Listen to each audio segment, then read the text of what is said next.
I arrived in 1976, in October, a month before the Institute actually opened. Basically, a handful of staff, about 15 people altogether. I think the biggest change related to my work is basically computing, because when I started work back in the late 70s, there were these huge computers. There were no personal computers, they didn't exist. The expansion of the Institute, because of all the new buildings we have, all the new members of staff, the new services, it's just been a huge change over the years.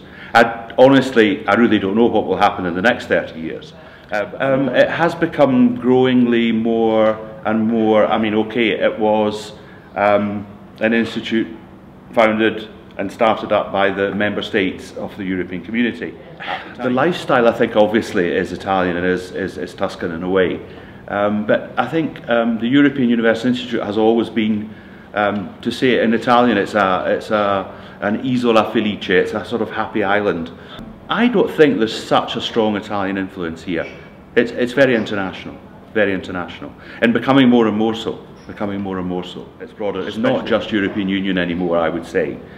We have more, I see, with seminar and conference activity. We are now seeing people coming from the United States, from China, from Russia. I've been involved, especially in the years I worked in the Schumann Center. I was involved very heavily with some projects that the Schumann Center do.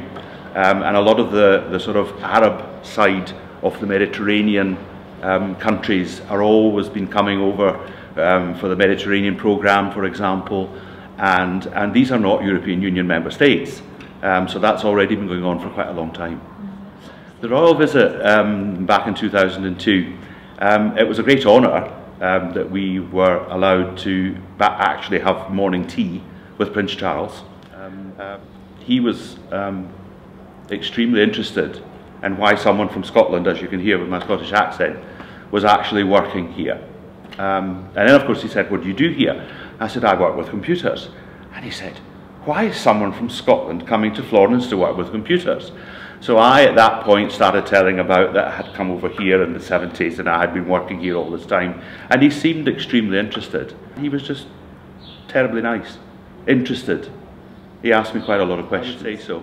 Although, quite frankly, the fact that I've been here for so long, from the late 70s, even right from the very beginning, we always had important state visits. For example, all the state presidents, Italian state presidents have visited. I've seen them all as well. I actually met and spoke to Sandro Pertini, which was a wonderful, emotional experience for me as well. He was a wonderful person. As I said earlier on, there's been so much change over the last 30 years. I personally find it difficult to believe that there can be so much change over the next 30, but I'm sure there will be. The Institute is extremely important, and I think this enlargement of the European Union has encouraged other people from other countries, even outside the European Union, to come here for various activity. And I think this is extremely important, and it will certainly widen horizons beyond belief, I would imagine.